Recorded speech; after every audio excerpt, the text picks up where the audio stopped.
नमस्कार, मैं हूं विपिन दुबे। आप देख रहे हैं आपकी आवाज न्यूज इंडिया। विपिन, आज मैं ऐसे शख्स से बात करने जा रहा हूं जो यहां के युवा नेता हैं और चर्चित नेता हैं, राधे श्याम पांडे जी। आइए मैं आपसे उनसे रूबरू कराता हूं। सर, पहले अपना आप परिचय दीजिए। देखिए, राजे सुल्तानपुर नौशरीफ नगर पंचायत में समाज सेवी के रूप में राधे श्याम पांडे हमारा नाम है। एक सपना लिए संघर्ष कर रहा हूं कि इस राजे सुल्तानपुर जो लोकसभा सीट, विधानसभा सीट और अपने जिले के क्षितिज पर बसा हुआ भूखंड है, यह भी विकसित हो, प्रदेश की सबसे स्वच्छ, सबसे सुंदर, सबसे समृद्ध नगर पंचायत बने राजे सुल्तानपुर। इन सपनों के साथ संघर्षरत हूं, यही हमारा परिचय है। और क्या माहौल है चुनाव का? चुनाव का माहौल जनता भी समझ रही है और सारे प्रत्याशी भी समझ रहे हैं कि अब की बार अनार सब पर भारी है। और डोर टू डोर, गांव टू गांव आप जा के प्रचार प्रसार कर रहे हैं, इसका क्या असर पड़ सकता है जनता पर? नहीं, हर घर लगभग सभी प्रत्याशी अपना जा रहे हैं आशीर्वाद लेने, और उस क्रम में हम और हमारी टीम भी पहुंच रही है। सभी दरवाजों पर दस्तक देना एक लोकतंत्र की इस पर्व में जरूरी प्रक्रिया होती है, और हम लोग हर मतदाता तक पहुंचे हैं पहले से भी। यह केवल चुनाव में हम लोग नहीं हैं। जब आप देखे होंगे कि सीट चेंज हुई, अचानक लोग गायब, चुनाव टल गया, हाई कोर्ट में लटक गया, अचानक लोग गायब। लेकिन राधे श्याम पांडे की टीम की ऊर्जा में, राधे श्याम पांडे की गति में, राधे श्याम पांडे के समाज सेवा में रत्ती भर भी फर्क नहीं आया होगा। यह पूरे नगरवासी की बात के साक्षी हैं। मैं ये कहना चाहता हूँ आपसे कि जैसे राजे सुल्तानपुर में आपको टिकट मिलने वाला था बीजेपी से, तो क्यों नहीं मिला? इसका क्या कारण? मिलने वाला था कि नहीं मिलने वाला था, यह ईश्वर जाने। हमने आवेदन किया था कि हमारी प्रत्याशी महिला मोर्चा की पूर्व अध्यक्ष भी रही है राजे सुल्तानपुर मंडल की, तो इस कारण से, और हमारी विचारधारा भी राष्ट्रवादी विचारधारा है जो बीजेपी की पार्टी से मिलती जुलती है, और हम उसके पार्टी के सक्रिय सदस्य भी थे। इस हैसियत से, और राजे सुल्तानपुर की जनता हमारे साथ थी, इस हैसियत से हमने टिकट का आवेदन किया था। अब उनका पैमाना क्या था टिकट का कि जिसमें हम खड़े नहीं उतर पाए। हाँ, लेकिन हुक्मरानों के फैसला जो भी हो, जनता का फैसला हमारे पक्ष में आएगा। लोग कहते भी हैं कि सामान्य सीट नहीं थी इसलिए आपको नहीं दिया गया। नहीं, टिकट के लिए आवेदन भी तो राधे श्याम पांडे नहीं किए थे, प्रमुखतागिरी की थी। आपकी लड़ाई किससे? हमारी लड़ाई यहाँ भ्रष्टाचार से है।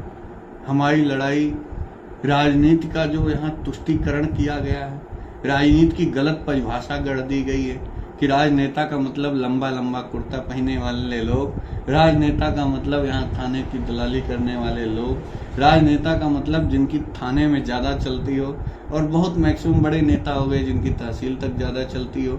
राजनेता का मतलब मंत्रियों से, मुख्यमंत्री से, बड़े बड़े अधिकारियों से, नेता से, मंत्रियों से शिष्टाचार मुलाकात करने वाले लोग, इन्हीं को लोग नेता, फोटो खिंचाने वाले लोगों को नेता जो बना के रखे थे, जो आपस में लड़ा के भिड़ा के राजनीति करते थे, जातिगत राजनीति करते थे कि हम आपकी जात के नेता हैं। हमारी लड़ाई सिर्फ उस व्यवस्था से है। हमने बहुत पहले ही कहा था कि हम राजनीति की दशा और दिशा बदल लेंगे राजे सुल्तानपुर में, जिसमें हम कामयाब हो चुके हैं। देखिए, पद प्रतिष्ठा सब कुछ छोटा होता है अगर विचारधारा जीत रही हो तो हमारी विचारधारा जीत रही है। राजे सुल्तानपुर का इतना प्रेम, इतना स्नेह, इतना सम्मान मिल रहा है राजे सुल्तानपुर की जनता द्वारा, राजे सुल्तानपुर के सभी देवतुल्य का सम्मानित नगरवासियों द्वारा इतना सम्मान मिल रहा है, वह किसी भी पद प्रतिष्ठा से सबसे छोटा है। और वह इसलिए मिल रहा है कि वह पुरानी विचारधाराओं से उब चुके थे, वह उन राजनेताओं से उब चुके थे, तब हमको एक्सेप्ट किए, तब इस जींस के पैंट और टी शर्ट वाले को एक्सेप्ट किए जब कुर्ते वालों से उब चुके थे। और एक सवाल और है आपसे कि यहाँ सभी पार्टियां, सपा, बसपा, भाजपा, आम आदमी पार्टी, ये सभी पार्टियां बड़े बड़े चेहरे उतार रही हैं। आप किसका चेहरा उतार रहे हैं? राधे श्याम पांडे का।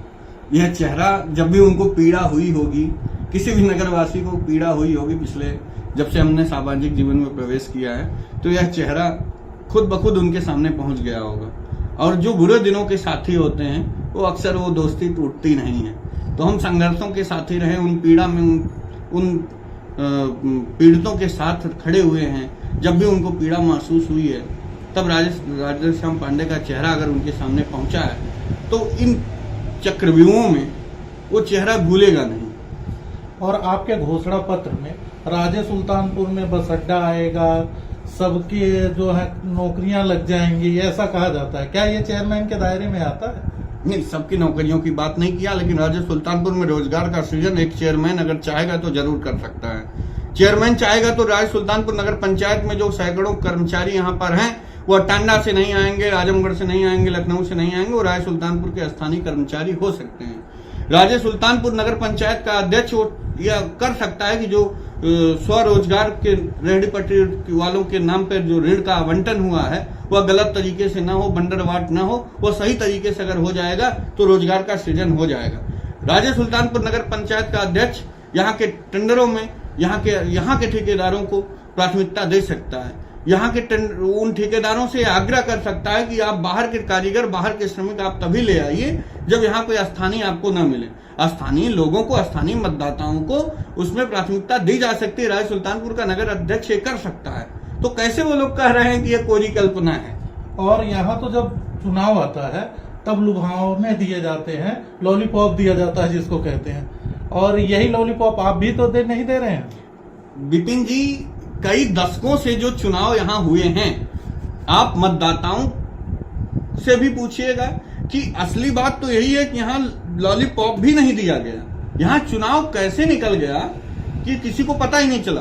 चुनाव इस बात पे निकल गया कि हम आपके रिश्तेदार हैं, आप हमको वोट दे दीजिए। चुनाव इस बात पे निकल गया हम आपके जात के हैं, आप हमको वोट दे दीजिए। चुनाव इस बात पे निकल गया कि हम आपके क्षेत्र के हैं, आप वोट दे दीजिए। उसमें कभी नदी नाले, उसमें कभी जल भराव, उनमें कभी रोजगार, उसमें कभी पेंशन, उसमें कभी रास्ते नाली की बात ही नहीं आई। आज भी राजे सुल्तानपुर में जगह जगह जनसंपर्क हो रहा है, चौपालें लग रही हैं, उसमें पूरी चौपाल नेताजी की खत्म हो जाती है। उसमें होता यह है कभी बात ही नहीं, विकास की बात ही नहीं हो पा रही है। हमें कहते हुए बड़ी शर्म आ रही है कि सत्ताधारी पार्टी जो भी इस समय वो भी प्रचार कर रही है, उनके यहाँ आप कार्यालय पे जाएंगे तो लिस्ट बनी हुई है कि जातिवार टीम चलती है। ठाकुर के गांव में ठाकुर लोग प्रचार करने जाएंगे, ब्राह्मण के गांव में ब्राह्मण लोग प्रचार करने जाएंगे। अरे मतदाताओं को आप इतना बेवकूफ समझ रखे हैं? आप मतदाताओं को क्या समझ रखे हैं कि आप उनकी जात के नेता उतार देंगे तो आप उनको खरीद लेंगे? आप राजे सुल्तानपुर जनता को क्या संदेश देना चाहते हैं? ये लास्ट क्वेश्चन। देखिए, जाति, धर्म, क्षेत्र, गांव, इन सबसे ऊपर उठकर, दल से भी ऊपर उठकर आप सिर्फ इस बात पर ध्यान दीजिएगा कि राजे सुल्तानपुर में चेयरमैन कौन बनेगा। इससे राजे सुल्तानपुर की जनता को फर्क पड़ेगा, न कि लखनऊ में बैठे हुक्मरानों को फर्क पड़ेगा या दिल्ली की सरकार इससे बदल जाएगी। इससे कुछ बदलेगा तो राजे सुल्तानपुर की राजनीति की दशा और दिशा बदलेगी। मेरे देवतुल्य नगर वासियों, अपना एक तुरुप का इक्का उन बादशाहों के ऊपर जरूर उछाल देना। सभी पार्टियां अपने अपने जो बादशाह उछाली हैं उस पर आपका तुरुप का इक्का भारी पड़ जाए, यही सिर्फ अपील करना चाहेंगे। धन्यवाद आपका। बहुत बहुत धन्यवाद।